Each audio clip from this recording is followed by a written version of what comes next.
السلام علیکم طلباء، کیسے ہیں آپ؟ امید ہے آپ خیریت سے ہوں گے۔ میں ہوں قاسم علی ترابی، آپ کا استاد۔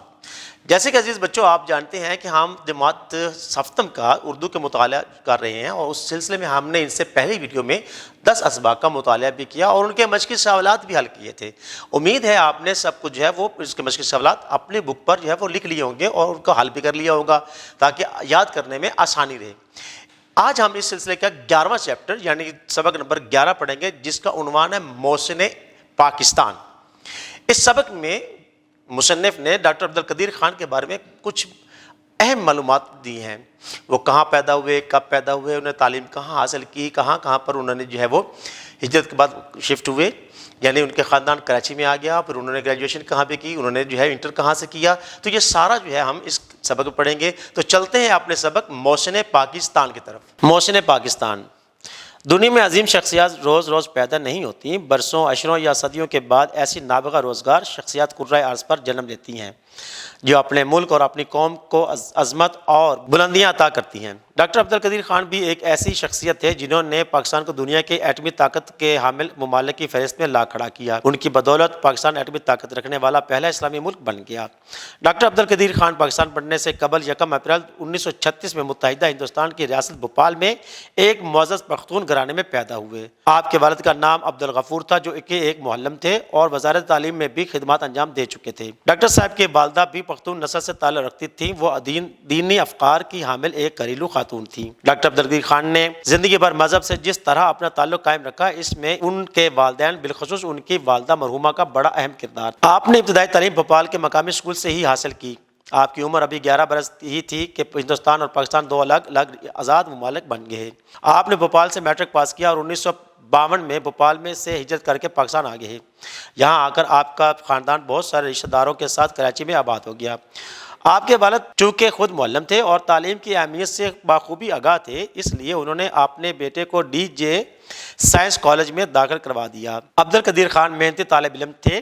انہوں نے 1956 میں طبیعیات میں گریجویشن کی ڈگری حاصل کی۔ گریجویشن کے بعد انہوں نے 3 سال تک کراچی میٹروپولیٹن کارپوریشن میں ملازمت کی۔ دوران ملازمت آپ مزید تعلیم کے لیے اسکالرشپ حاصل کرنے کے لیے کوشش کرتے رہے۔ بالآخر ان کی کوششیں رنگ لائی اور انہیں جرمنی میں برلن کی ٹیکنیکل یونیورسٹی میں میٹیریل سائنسز میں داخلہ مل گیا۔ دوران تعلیم آپ نے اعلیٰ کارکردگی کا مظاہرہ کیا۔ جرمنی کے بعد آپ مزید تعلیم کے لیے 1967 میں نیدرلینڈ یعنی ہالینڈ چلے گئے۔ آپ نے وہاں ڈیلفٹ یونیورسٹی سے MSc کی ڈگری حاصل کی اور 1972 میں انہوں نے بیلجیم سے ڈاکٹریٹ یعنی PhD کی ڈگری حاصل کی۔ آپ کافی عرصہ یورپ میں مقیم رہے، لیکن آپ کا دل پاکستان کے لیے دھڑکتا تھا۔ 1971 میں ہندوستان کی جارحیت کے نتیجے میں پاکستان 2 لخت ہو گیا۔ اس سانحے نے آپ کو بہت متاثر کیا۔ 1974 میں ہندوستان نے ایٹمی دھماکے کر کے پاکستان کی سلامتی کو سنگین خطرات سے دوچار کر دیا۔ یہ لمحات آپ کی زندگی کے کٹھن لمحات تھے۔ آپ اپنے وطن کے تحفظ اور سلامتی کے لیے کچھ بھی کرنے کو تیار تھے۔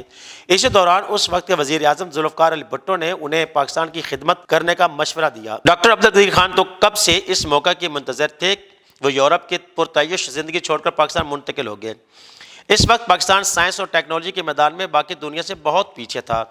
آپ نے مئی 1976 میں انجینئرنگ ریسرچ لیبارٹریز کوئٹہ میں کام شروع کیا۔ آپ نے اپنے ملک کے قابل ترین سائنسدانوں کو ساتھ ملا کر دن رات محنت کی۔ آپ کی شب و روز کی یہ محنت رنگ لائی اور صرف 8 سال کے قلیل عرصے میں پاکستان نے اپنا پہلا ایٹمی پلانٹ نصب کر لیا۔ 1981 میں کوئٹہ ریسرچ لیبارٹریز کو doctor Abdul Qadeer Khan research laboratories کا نام دے دیا گیا۔ یہ ادارہ پاکستان میں یورینیم کی افزودگی میں نمایاں مقام رکھتا ہے۔ ڈاکٹر صاحب اور ان کے ٹیم نے شب و روز اپنا کام جاری رکھا اور ایٹمی ہتھیار بنانے کی ٹیکنالوجی کے حصول میں کامیابی حاصل کر کے دنیا کے نامور سائنسدانوں کو ورط حیرت میں ڈال دیا۔ 1998 میں ہندوستان نے دوبارہ ایٹمی دھماکے کیے۔ اب پاکستان کے لیے بھی ضروری ہو گیا تھا کہ وہ اپنے دشمن کو منہ توڑ جواب دے۔ چنانچہ 28 مئی 1998 میں بلوچستان کے ضلع چاغی میں پاکستان نے 6 کامیاب ایٹمی دھماکے کر کے بھارت سمیت پوری دنیا کو یہ باور کروا دیا کہ ایٹمی لحاظ سے ہم کسی سے کم نہیں اور پاکستان کا دفاع ناقابل تسخیر بن چکا ہے۔ پاکستان میں یورینیم کی افزودگی میں نمایاں مقام رکھنے والے AQ خان ریسرچ سینٹر نے ڈاکٹر صاحب کی زیر نگرانی غوری میزائل سمیت کئی چھوٹے بڑے جنگی آلات سے پاک فوج کو لیس کیا۔ ڈاکٹر عبدالقدیر خان کی خدمات کے اعتراف کرتے ہوئے حکومت پاکستان کی جانب سے انہیں 1989 میں ہلال امتیاز سے نوازا گیا۔ آپ واحد پاکستانی شہری ہیں جنہیں 2 مرتبہ پاکستان کے سب سے بڑے سول اعزاز نشان امتیاز سے نوازا گیا۔ پہلی مرتبہ 1996 میں اور دوسری مرتبہ 1999 میں۔ ڈاکٹر عبدالقدیر خان 1 جنوری 2001 سے 31 جنوری 2004 تک صدر پاکستان جنرل پرویز مشرف کے مشیر برائے سائنس رہے۔ ڈاکٹر عبدالقدیر خان کو وقت بوقت 13 طلائی تمغے ملے۔ انہوں نے 150 سے زائد سائنسی تحقیقاتی مضامین تحریر کیے، جبکہ 1993 میں کراچی یونیورسٹی نے ڈاکٹر عبدالقدیر خان کو ڈاکٹر آف سائنس کی اعزازی سند۔ تعلیمی زندگی کے طرح ڈاکٹر عبدالقدیر خان نجی زندگی میں بھی نہایت کامیاب تھے۔ عبدالقدیر خان نے ہالینڈ میں قیام کے دوران 1964 میں بینی نامی مقامی خاتون سے شادی کی، جو بعد ازاں بینی خان کے نام سے جانی گئی۔ بینی خان سے ڈاکٹر عبدالقدیر خان کی 2 بیٹیاں ہیں۔ ایٹمی سائنسدان ڈاکٹر عبدالقدیر خان 2006 میں کینسر جیسے موذی مرض میں مبتلا ہو گئے تھے اور 10 اکتوبر 2021 میں اسلام آباد میں وفات پائی۔ اللہ پاک ان کی بخشش فرمائے اور ان کے درجات بلند فرمائے، آمین۔ جی عزیز طلباء، آپ نے سبق کو پڑھا، اس کے مشکل الفاظ بھی سمجھ لیے اور پڑھنے میں کوئی دقت یا پریشانی نہیں ہوئی ہوگی۔